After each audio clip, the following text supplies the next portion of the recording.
Hello, hello, hello. Good evening. If you're from this part of the world, good morning. Wherever else you are from, good day. We always have guests from all over the world on our show. And as you know, Stay Kind is a weekly live show. And our only goal is to bring positivity and kindness through all corners of the earth. And we invite really cool people to come on this show and share with us their journey and share with us. The kindness that they've seen and what they are working on right now. And for this week, I have my co-host Michael Teo. How you doing, Mike?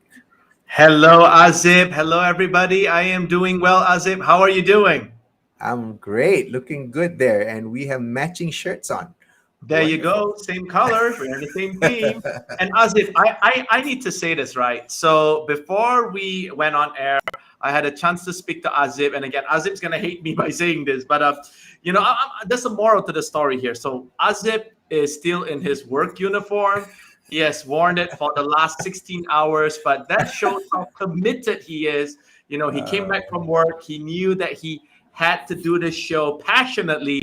So, taking a shower, having dinner, apparently it's secondary to him. This show is more important. So, thank you again Azib, for bringing positivity to all of us. And it's a pleasure to be here with you. Thank you so much, Mike. I have to correct you. Dinner is more important. I had dinner. Shower is optional. So I'll take a shower right after this. All right. Well, we have a fantastic guest with us today, Mike. Excellent. Yes, we do. Yes, Rachel Druckenmiller, all the way from the United States. And without further ado, wait, if any of you are tuning in right now, and typically we have a bunch of people from all over. I haven't checked my LinkedIn stream yet. We are streaming directly to my feed, to Mike's feed, to Rachel's feed, to Mike's YouTube, to my YouTube. My goodness, we are streaming all over the place today. And if you are tuning in right now, I need you to comment in the comment sections in the chat and tell me where you're coming from. We have people already on board.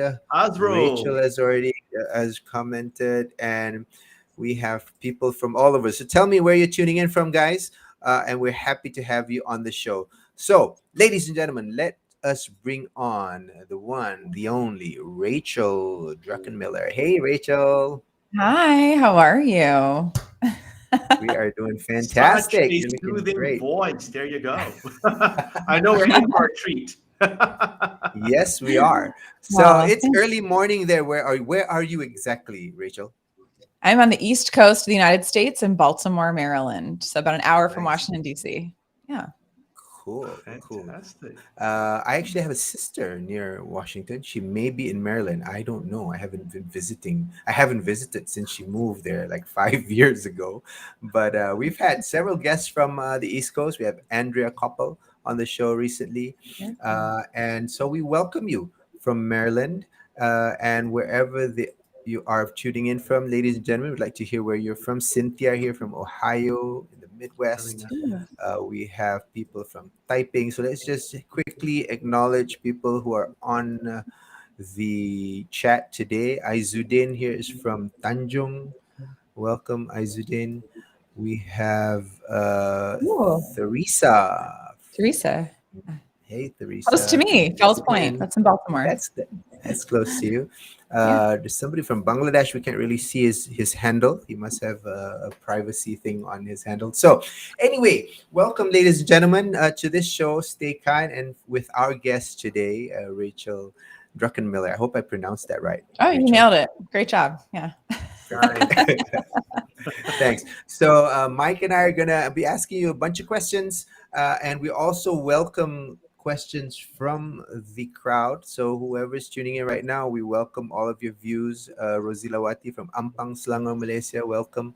Any questions, any views, any thoughts, anything you want us to talk about, we'll be happy to address you there. So, Rachel, maybe to start off, you'd just like to tell us and the audience what you do and what you're currently busy with. Yeah. I'd say like what I do, I'm a hope dealer. So I Nice. I go into organizations and associations and I work with their leaders and teams and I help them to be more resilient, to be more connected, to be more engaged, and to be more compassionate. And I do that through leadership trainings, keynotes, workshops, interactive experiences. And I've been doing that for the past 18 months, about 90% virtual, and been able to work with, more people than I ever thought possible all over the world. And it's been so life-giving. So I'm there to really ignite and awaken and transform something in people that helps them to live and work, better, more energized, more fulfilled. Fantastic. And how did you get there? How did you end up starting Unmuted and becoming this ignition for organizations and associations? Well, I mean, it's been kind of a long journey. Part of it starts with the fact that my parents are both entrepreneurs. So I grew up in an environment where I saw people kind of make up what they did. And I thought that that was normal, which most people, that's not normal. Most people, it's like you have a clear line of sight of somebody tells you what to do and you go through this career path and it's this many years. And welcome, Glenn. Jim Glenn's here. And so I had that as a vision from a very young age. My dad would listen to Tony Robbins tapes and, watched Oprah. And so I was exposed to a world full of possibility from the time I was a teenager. Nice. And, I started as an intern at a benefits consulting firm thinking to myself, there's no way I'm going to do anything other than just intern here. And then turns out I was there for 13 years. Full time. And I was very entrepreneurial. I think we don't talk about entrepreneurship enough, which is basically that, we have the opportunity to sort of act like an entrepreneur with the safety of working for somebody else with a consistent paycheck. So I basically made up my job. I said, well, I'm interested in health and human behavior. And so in 2007, I said, I'm going to be a wellness coordinator. I don't know what that person does, but I'm going to figure it out. I'm going to make it up. And I did. And I went back to school. I studied psychology at undergrad and health science in my graduate degree. And then I just fell in love with the world of corporate wellness. And over the next, 13 years, I figured out how to stand out as a voice who is saying something different than what a lot of other people were saying in corporate wellness, which is like, make sure you drink your water and eat your broccoli. And I believe in eating broccoli and drinking water, but I found through my own health journey, my own health experiences that there had to be more to well-being than just like hitting people over the head for not, having the right diet or exercising. And, through my own journey of burnout 5 years ago, I realized just how important social, emotional, mental health was, to my own experience. And then that was a catalyst for me to wake up from a dream that I'd been drowning. Actually, I had a dream I was drowning, and that was the catalyst to the burnout, which was the catalyst to the awakening. And then 2019, I made the decision. I said, you know what? I've been speaking for years as part of my job. And I was like, this is the thing I want to do all the time. I don't want to do any of the other stuff. I just want to speak and train all the time. And, with enough reps and enough, kind of feedback from people that were hearing me speak and saying nice things, I thought, well, maybe I can give this a shot.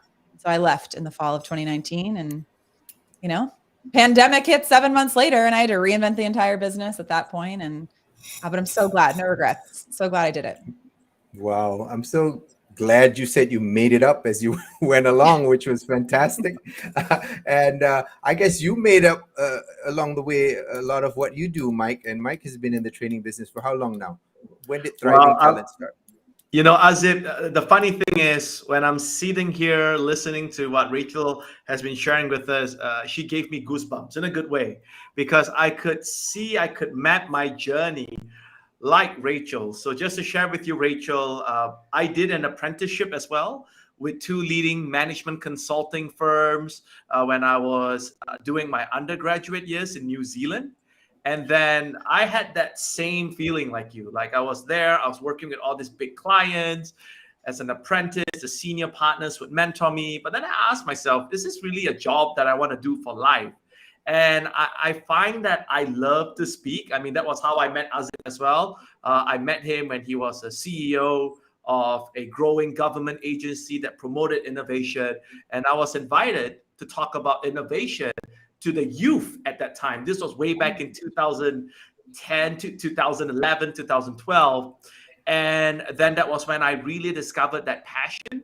And then I pursued it. I started Thriving Talents. We started designing learning solutions, engagements for corporations. So I'm going to say this first, Rachel. I think we need to talk because there's obviously going to be opportunities that we could work together. I love your energy. So I must say, yeah, it's amazing being in your presence. And thank you again, Azib, for making this happen.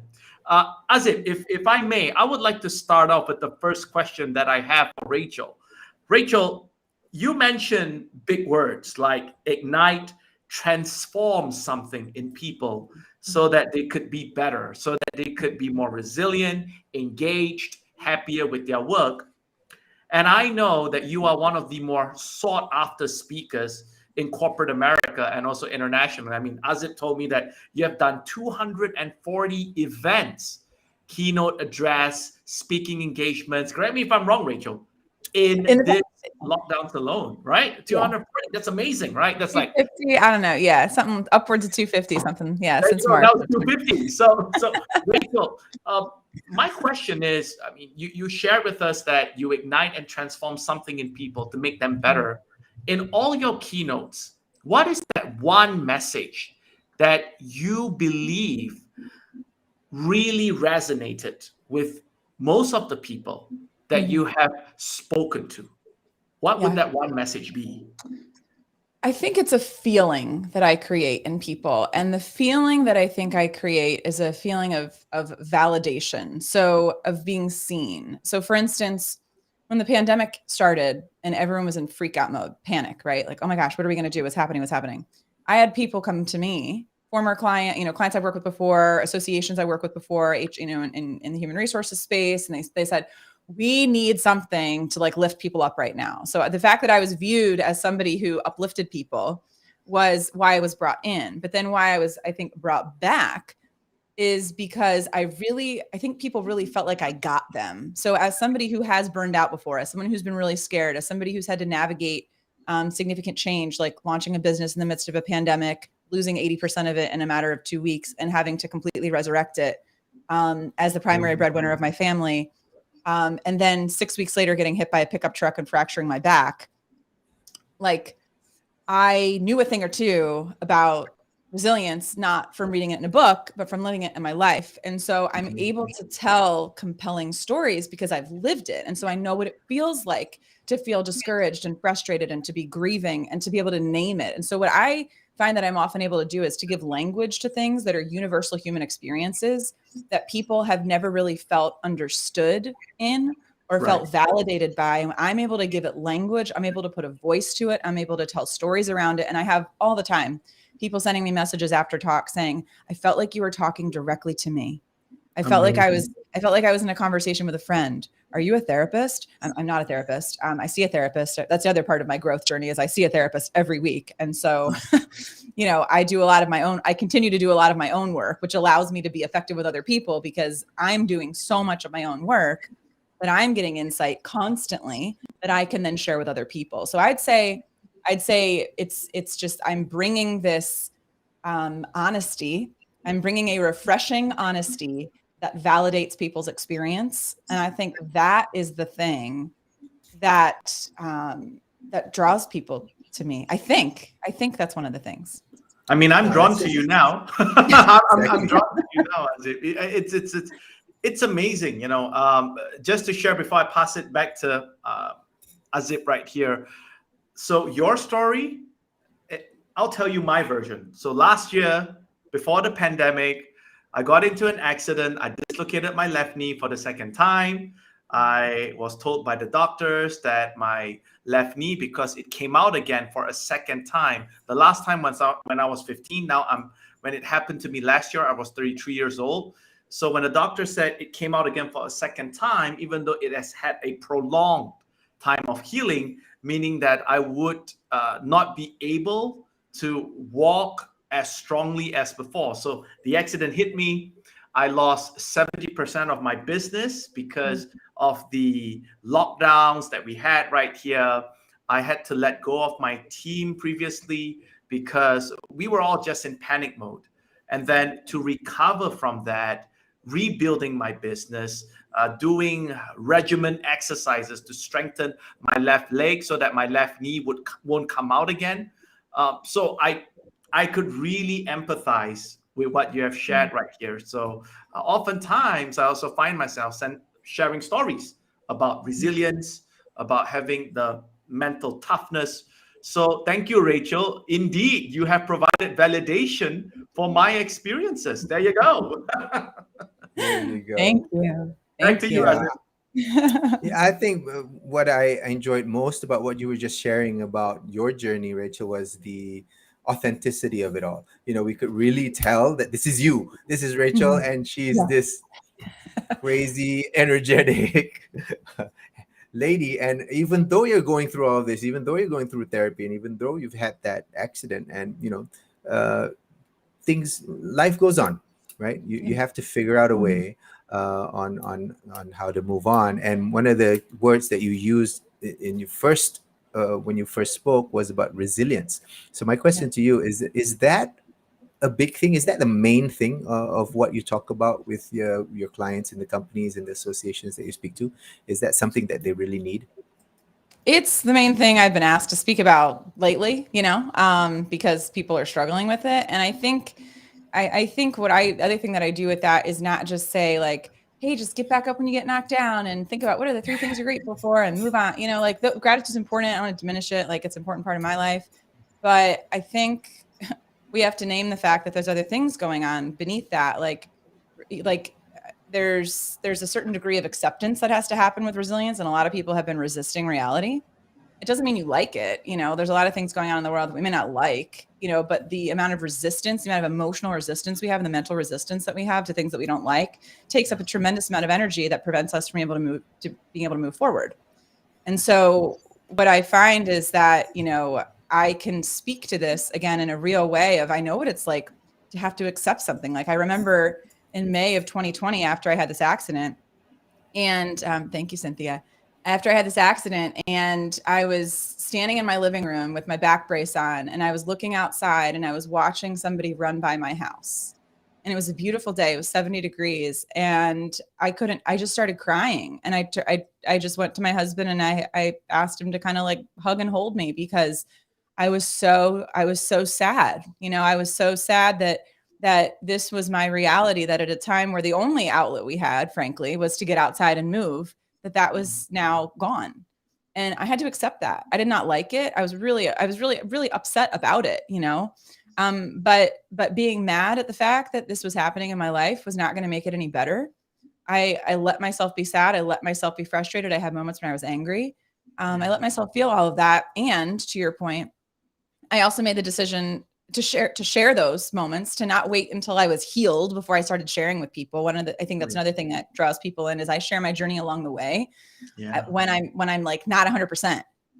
Yeah. And Yeah. so then when I am 100% or whatever, 110% or celebrating something, people are like, wow, like I've seen the journey that you've gone through. And this celebration is magnified and amplified because I've seen and heard you when you were really struggling and like barely able to like turn on a camera and say anything to anybody without crying, And so I think that is so important right now, that acceptance for people and that ability to just let go. Like, letting go of the things we can't control, letting go of the idea of going back to normal, not happening, letting go of judgment of ourselves and other people. And then making the conscious decision to receive and to let in and to really take in all the good things that are happening around us and sitting with those a little bit longer and letting those refill the tank that's been drained out from so many of us. So, I think the way that I approach that and giving people practical ways to do that and inviting them to share their own stories with each other of, how they've gone through difficult things themselves. So it's not just my story. I'm just the person who's positioning the conversation, and then I invite their stories. And so I think that collectively is what one of the things people really need right now is resilience. And then, my company's called Unmuted. So I talk about helping people to unmute themselves and, advocate for themselves at work. And a lot of the times with women leadership or emerging leaders. But, I work with Friday, I'm going down to an organization, a global company of 65,000 employees, and I'm going to spend the keynote with their 12-person leadership team talking about Ted Lasso's. I love the show Ted Lasso. So I'm doing a show about about lessons on leadership from him that I just made up. So again, making stuff up. It's what I do. I get paid to make stuff up. It's so fun. Wonderful. Now, before we go further, Michael, what you're saying really resonated to me in terms of let's let other people share their stories as well. So I'm going to invite Renee here, who is so brave, just like you were, Yeah. to share Well done, Renee. issues and shares problems. And Yeah. Renee is recovering. Yep.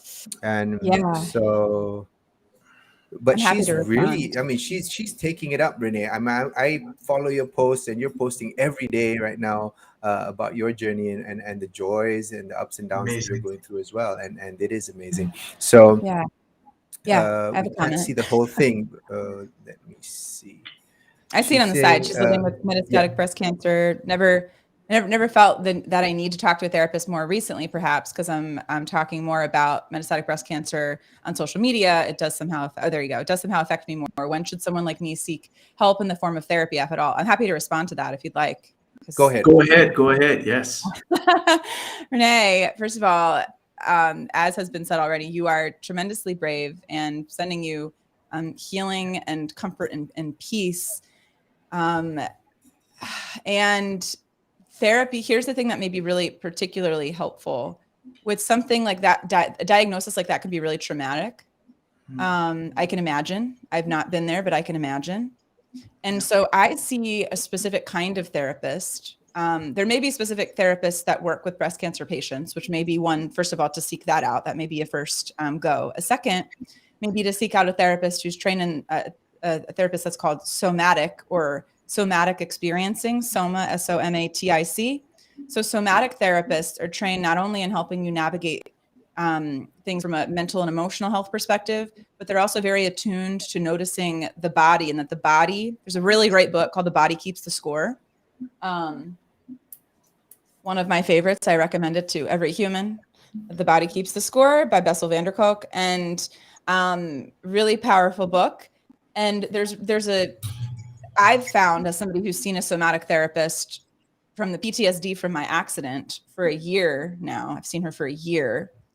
There's an ability that they have to really get to things that you don't even know are there. Because again, trauma gets stored in the body, it gets stored in our tissues. And there's a power to working with somebody who understands how to navigate someone through that journey. So that may be something. First, I would say, look at people that are specifically trained to support people that have breast cancer. I would imagine that is a focus area of certain therapists. But also I found that a somatic or an experiential, so there's something called experiential therapy, is another way to go. And it's been, I mean, absolutely life-changing for me to have that kind of support from someone. I've grown a tremendous amount and healed a tremendous amount from working with somebody with that kind of background. So Renee, I hope that's helpful. Feel free to private message me if you want any other guidance on that. Wow, that's so Amazing. kind of you to share that and offer that. So Renee, please do keep in touch. I could And feel the love, as if I could feel the yeah, love that's coming right. from Rachel. That's right. Thank you. That's right. Thank you. So we were just talking about before the show, Mike, with Rachel and you and I, about how LinkedIn is, the three of us, our favorite, our go-to place to hang Yep. out. And one of the things that I found is because of this kindness and nurturing that I've discovered on LinkedIn, which is sometimes alien and non-existent in other social media. So what was your experience, Rachel, on spending time on LinkedIn? Well, I joined LinkedIn in 2006 when I graduated from college. I joined LinkedIn. There wasn't a whole lot happening on LinkedIn 15 years ago. And then I remember I started publishing. I published my first article in 2015. And because I loved writing, and I was like, well, let me start sharing things on here. And, I would periodically, I would connect every time I met somebody. I would go on LinkedIn and I would connect with them on LinkedIn if they were on there. Cause now everyone's on LinkedIn, but like at that point, not everyone necessarily was going to be on there. And so I like very, very gradually, like even before I left my former employer, had started to build up a community on there, not with any great degree of consistency. I mean, I wouldn't have like much interaction at all on just regular posts I'd put up. I also didn't feel like I could put up really personal things because it was like I was working for somebody else. And, I felt like I always sort of had to make sure certain things that I shared were like, aligned with that. And then once I left, I was like, I'm going to post whatever I want. And I did. And I started sharing like from a much more authentic place. And then people were really responsive to it. And then, really over the past year in particular, since the pandemic, I've I put my singing out there, like when the pandemic hit, I was like, I got to do something doing and, uplift people. So I think the first video I posted singing was This Little Light of Mine. And I think it had, at that time, this is the most I'd ever had anybody look at much of anything. I think I had like 5,000 views or something. And I was like, oh, I guess people like listening to me sing This Little Light of Mine. I just pressed record and put it, I didn't like edit it. There weren't like captions or fancy things. I just like recorded on my phone and put it up there. And I was like, oh, I guess maybe I could sing more on here. And people would like that. For me, that was my only outlet. Singing was like the only outlet I had with my back injury. I couldn't bend, lift, or twist. I couldn't really do a whole lot physically. And so I had to connect to another source of joy. And for me, a source of joy that's been there from the time I was a very, very little girl that I did not share publicly for a very long time was singing. So, yeah, LinkedIn's awesome. Wow. Cool. I have a question for you, Rachel, if I may. Oh. Rachel, you help companies to energize their employees or to make them more resilient.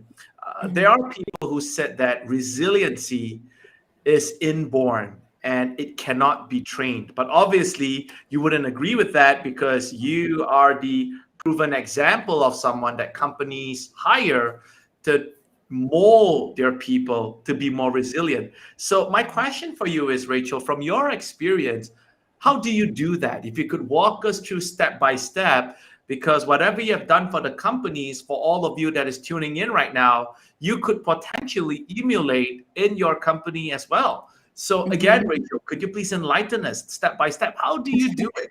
How do you build resiliency? Is a talk sufficient? Is a story sufficient? How do you do that? It's a process like anything. I mean, I think another thing that people appreciate me for is that I'm non-prescriptive. So I generally don't say like, here are the 3 things you must do to be this. I like, look, here's an offering. Like, here's the platter. Here's the buffet. Here's the buffet of things you could try.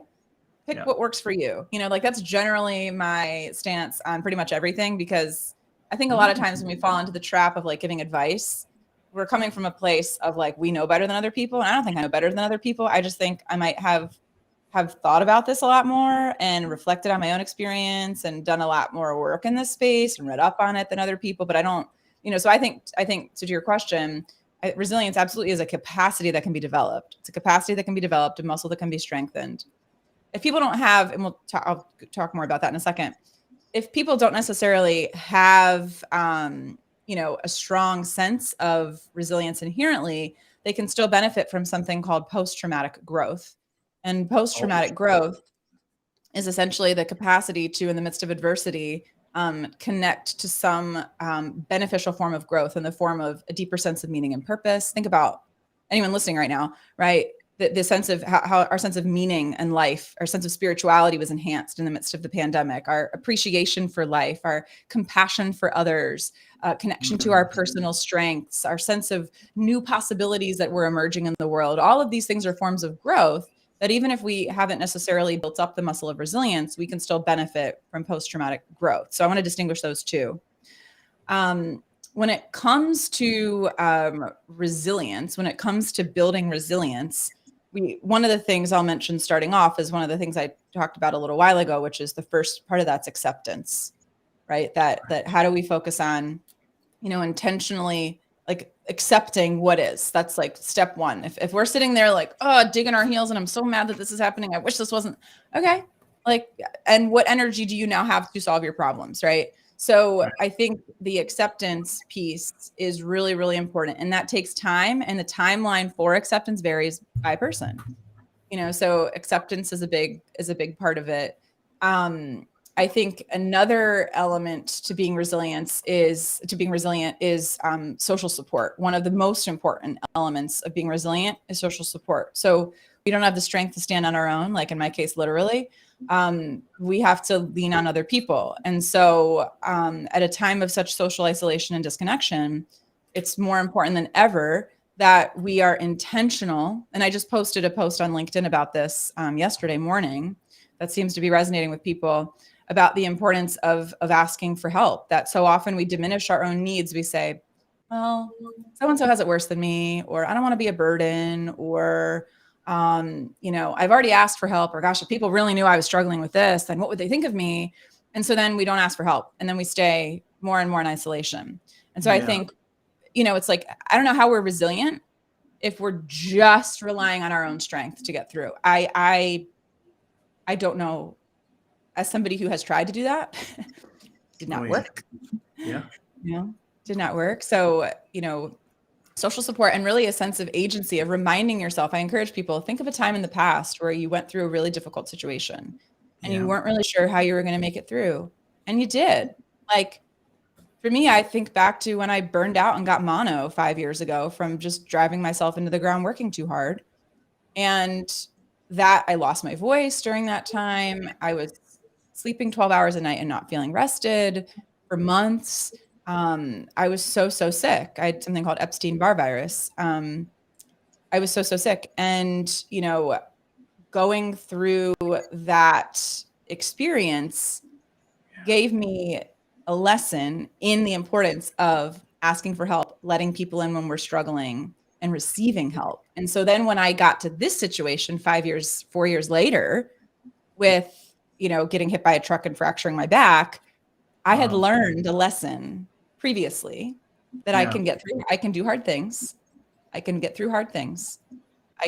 I'm capable of seeking out. I have a strong sense of agency, or the ability to, to impact my future. I can seek out the healers and support that I need. I demonstrated that to myself. So when I got to this, I'm like, okay, this is a different thing, but it's a similar scenario. Right.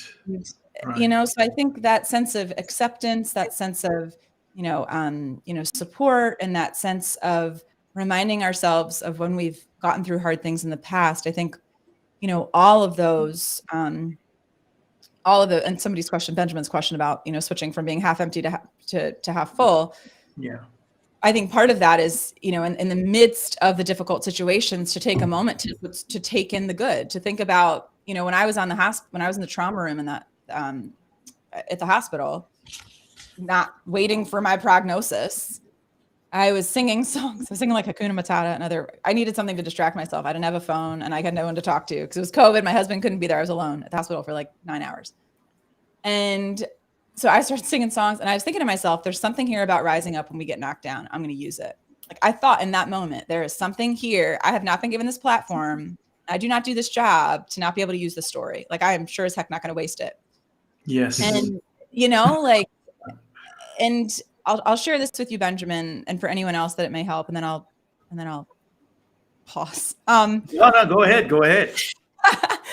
But I had started a practice of kind of keeping track of bright spots in my life when the pandemic started, because I needed something to encourage me, because I was very discouraged when event after event got canceled and postponed, and that was my only source of income.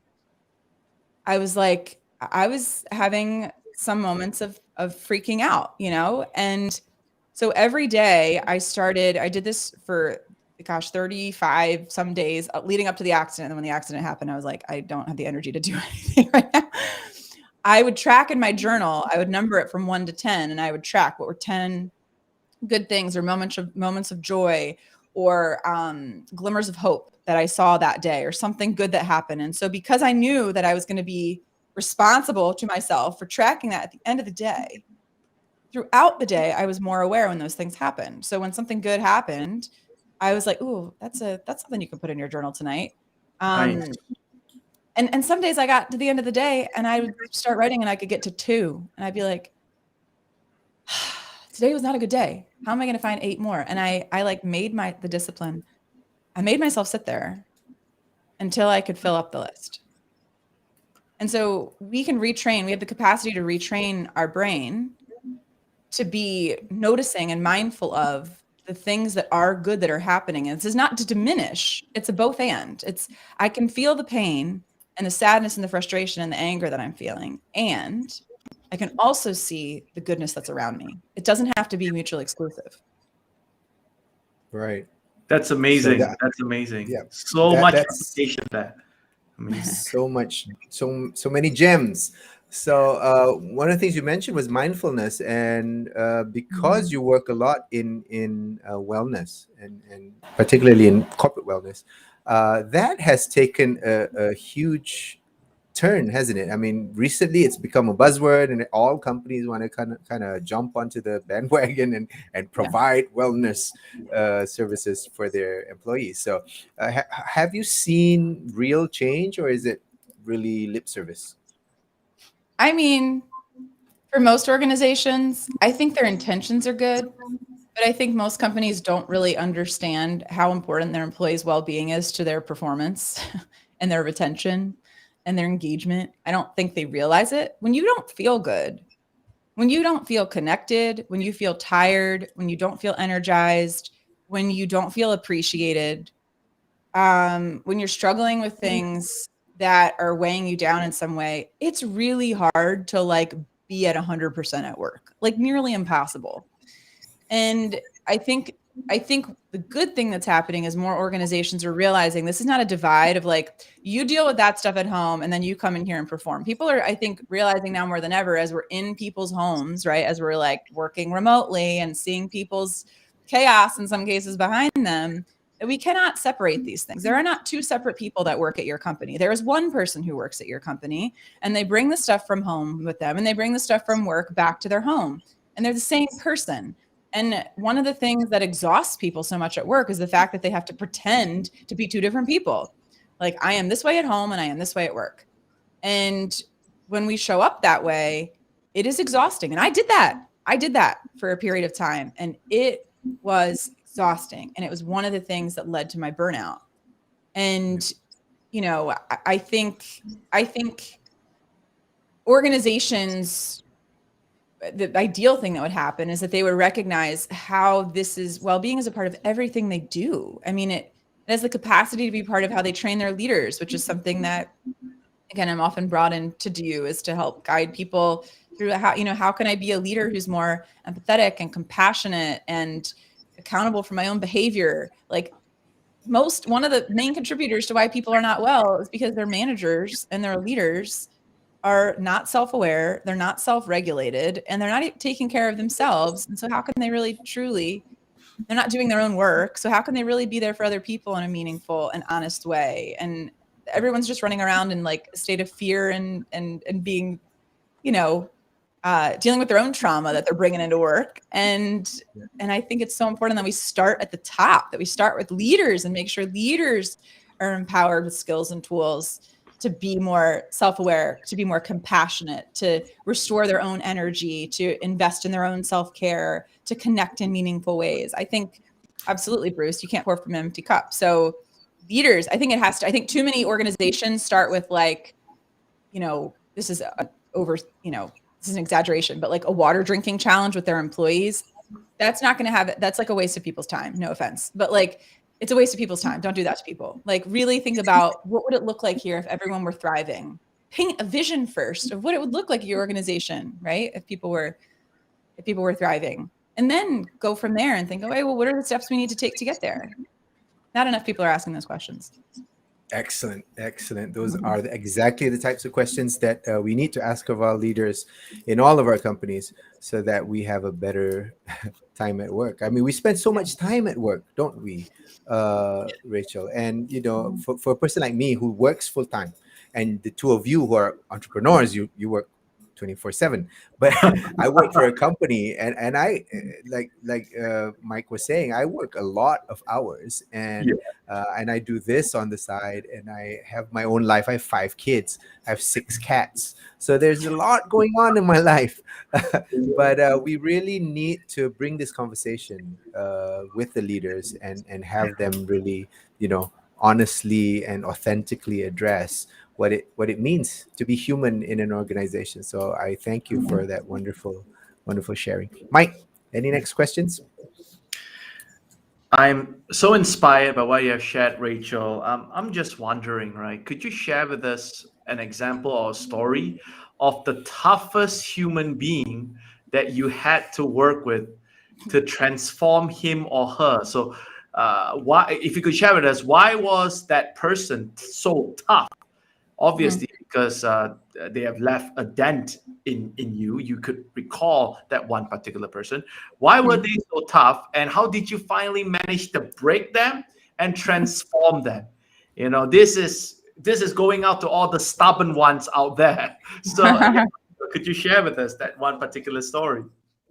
Well, I'll share this because I don't really do individual coaching. I do more group, I do more Right. group So we training. talk about group then, companies then. Yeah, Company I culture. can think of it. I think of an example. So I do a lot of work in the professional services space. So I work with a lot of folks in the accounting space, for instance. I work accountants, engineers, attorneys, people that are like super analytical and super skeptical Yeah. and very left-brained. Like, to make a generalization, they all have hearts and like all that. I think it's not fair that we stereotype, but generally you get into these professions because you're a very analytical person and a bit cynical. Like there's just a slant towards cynicism, right? Because the nature of your work is very risk averse. You have to be super detail oriented. It's natural, right? It helps you do your job better to be Yes. skeptical, but it doesn't necessarily benefit you as a human being in relationships to be skeptical and cynical. And so I think of this one situation, two things happened that were really powerful in the same session. I was doing something with an accounting firm, a smaller firm that there were about maybe 80 people that were at the event with us virtually. And it was about resetting mindset. And so I remember two things happened. One thing happened on the front end and one thing happened on the back end. On the front end, what happened was I invited them to, go into a small group conversation and talk about a way that they've adapted, things that we've all thought of in the past. You're like, what's the way you've adapted, and at work or at home? And I had talked through prior to that, the grieving process and how there's these steps of, there's shock and then there's denial and there's frustration and anger and depression and right. And these are not linear because they just hop around all over the place, right? They're not linear. And I mentioned that, and I was showing kind of a graph where there was a dot at each of these, places along the way. And there was, after they returned from their small group conversation, there was a person who raised her hand because I invite folks to share, whatever came out of their whatever came out of their conversation with their small group. If anybody wants to share, they have the option to do that. Right. And so she came back and shared. She said, woman mid-50s probably, said, I'm at the green dot, and the green dot was depression. She acknowledged this in an accounting firm in front of like dozens of her peers. Wow. And I thought to myself in that moment, right? So much of speaking and training is improvising as well. You have to be able to take a moment when you get it. That's right. And I took that moment and I was like, I just want to acknowledge the courage it took for her to share that. So first of all, I want to just acknowledge your courage in sharing where you are, because I'm certain that you're not the only one who is feeling that way right now. That's right. I'm sure you're not the only one who's feeling that way right now. And then the chat started flooding with messages from her coworkers that were like, we're here for you. Oh my goodness. Like, if you ever need anything, let me know. We've got you. Thank you for sharing that. And then before the end of the session, some of those people were messaging HR, and they were like, is there something we can do to make sure she's supported? So it was like this outpouring, of support and kindness and compassion from her colleagues, which I just thought was incredibly moving. And so they followed up with her afterwards to make sure she had certain resources she needed. So that was something that was really powerful of, the importance of getting people into conversation with each other. The second thing that happened was at the end of that session. This was my first time with this company as a collective. I'd met some of their, HR leaders, which is why I was brought in the first place. And at the end of the session, there was a guy, probably similar age, probably mid-50s. And I invited anyone who wanted to share any insights at the very end to share. And he raised his hand. And I'm sure some people would think this isn't totally appropriate, but he goes, so I got to be honest, coming into this, I thought that, you know, you were going to be kind of like this like hippy dippy yoga person, no offense. But that's not what this was at all. And I got a lot more out of this than I was expecting. So thank you. Amazing. And Well done. Yeah. From a speaker to another speaker. Well done.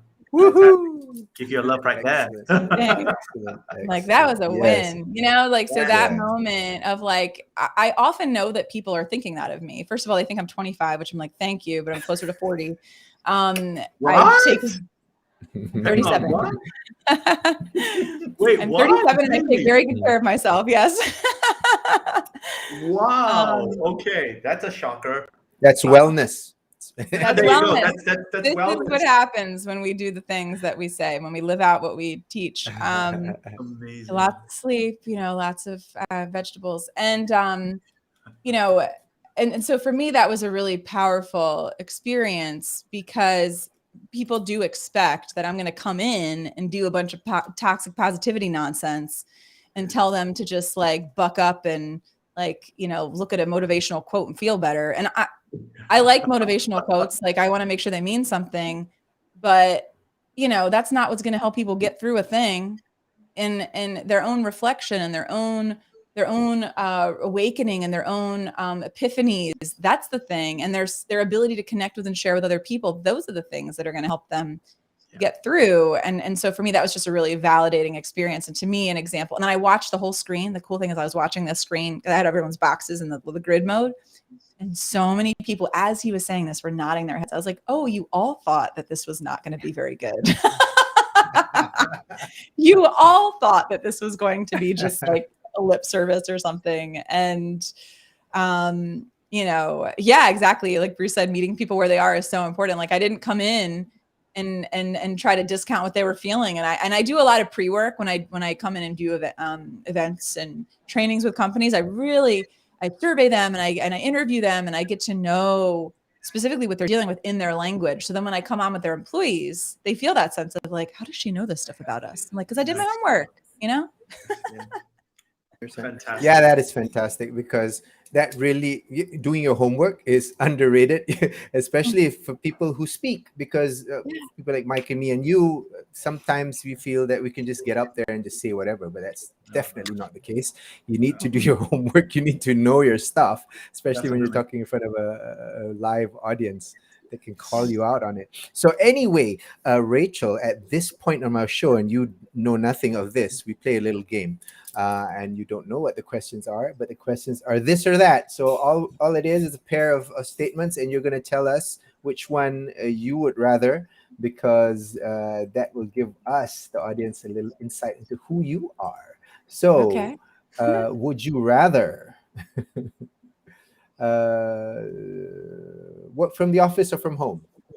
Oh, from home. Questions. Easy questions. This is my office. I know. Same with me. I'd rather here. Anyway. Would you rather do group work or solo work? Group. Yep. Can I try the next one, Aziz? Sure, go ahead. Great. Would you rather watch Spider-Man or Iron Man? Iron Man. Okay.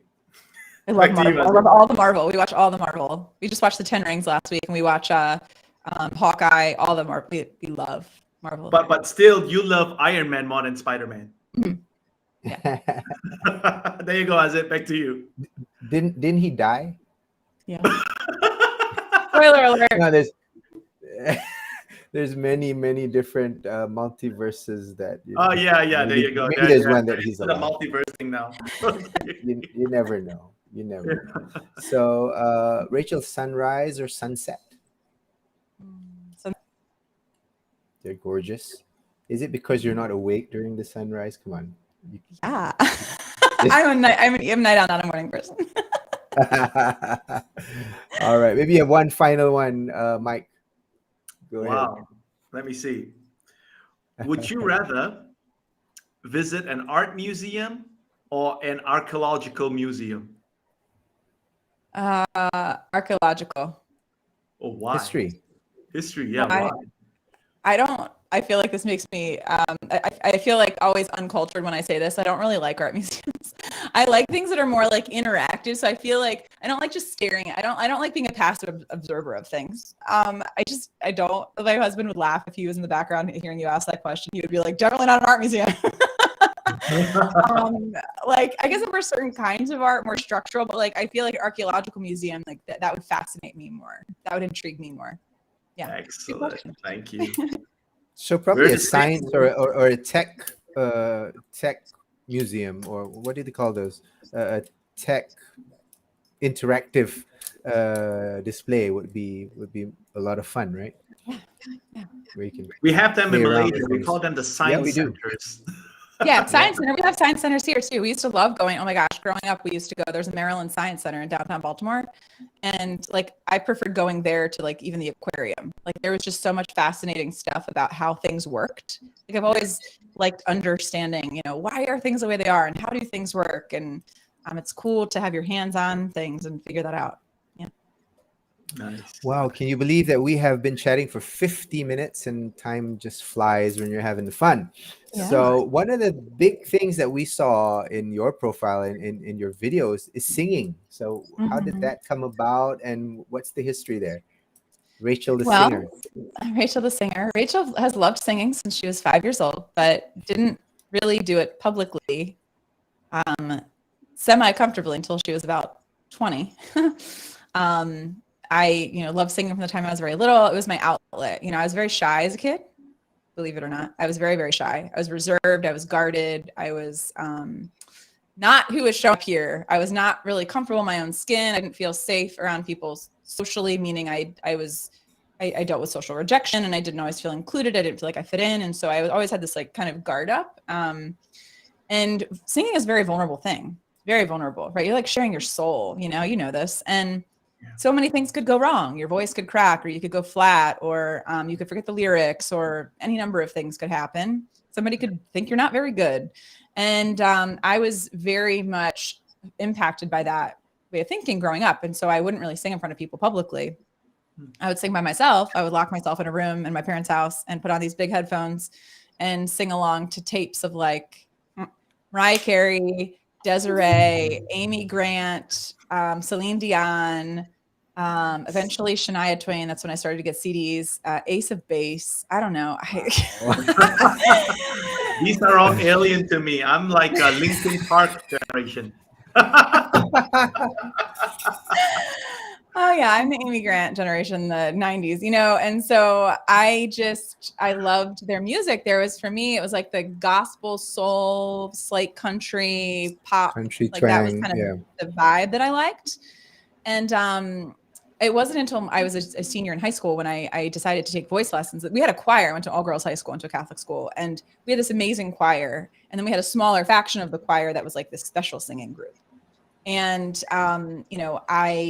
I loved singing, but you had to try out, you had to audition. And I was like, forget that.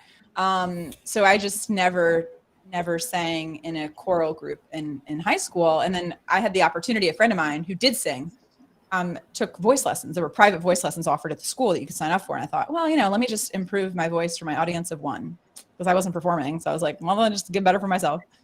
And she asked me at the end of the, one of our sessions, she was like, what are you going to sing at the end of the year recital? And I was like, oh, I'm not going to do that. And so she, eventually talked me into it. She's like, all my students do. So I picked Angel by Sarah McLachlan, which is like, wow. That's another one that I love, Sarah McLachlan.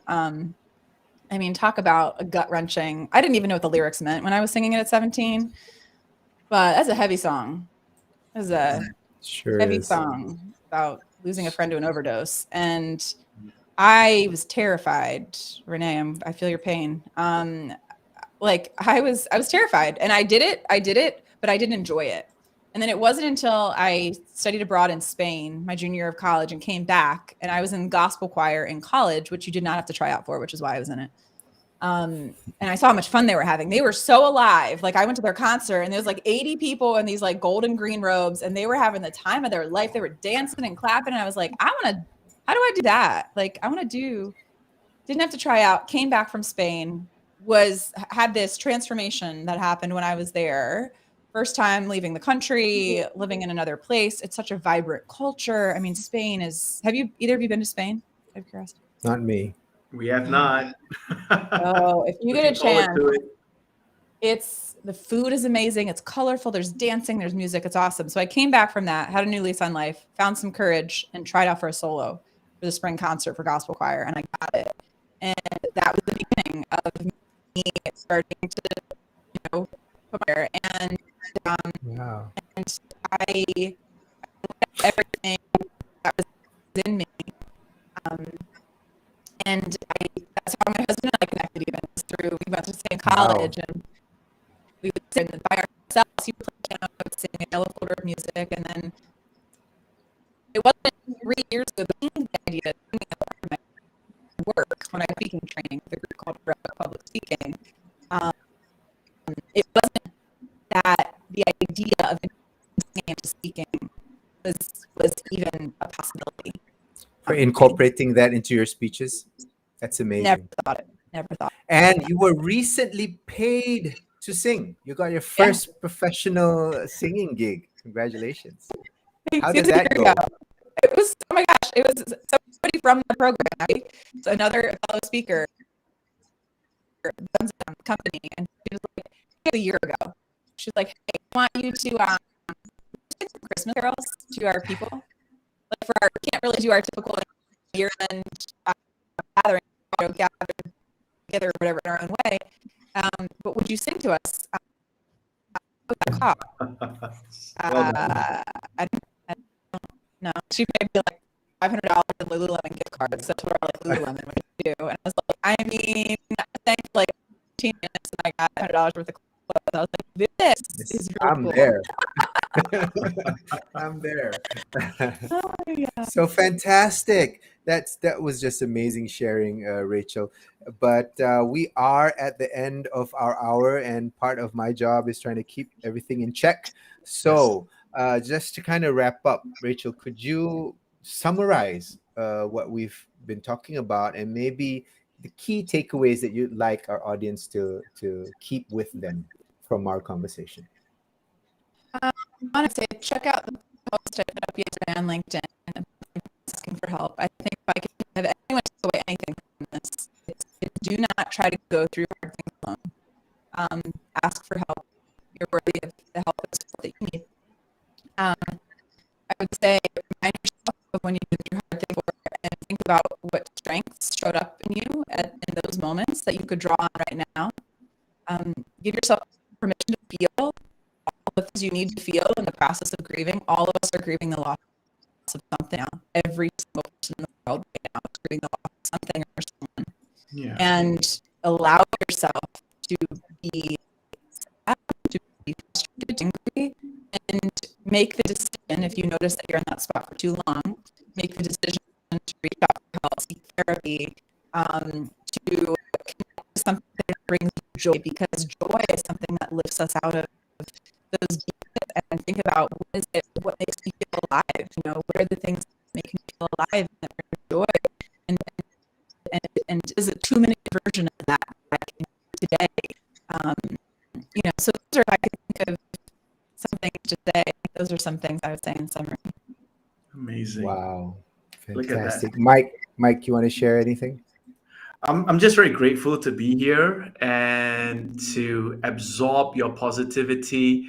Rachel, I only have good things to say about you. I believe from an advocate of positivity, resilience, never giving up, of faith and hope, from one corner of the world, all of us here in Malaysia, to you all the way in the United States.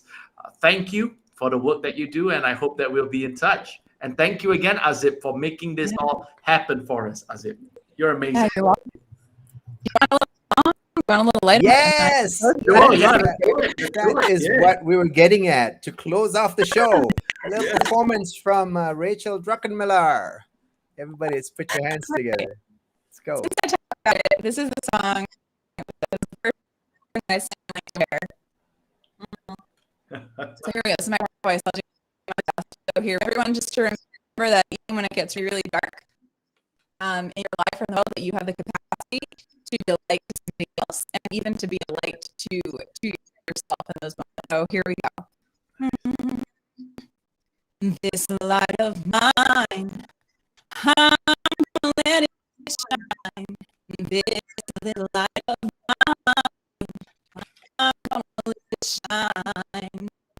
This little light of mine, I'm gonna let it shine.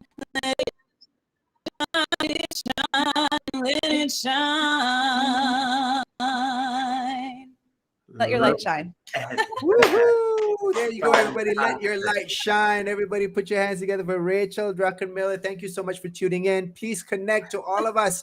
We're happy to have you on our show, and we must collaborate again. Rachel, you, me, Mike, all of us. Let's do something together. Let's sing a song together. We'll do something after this.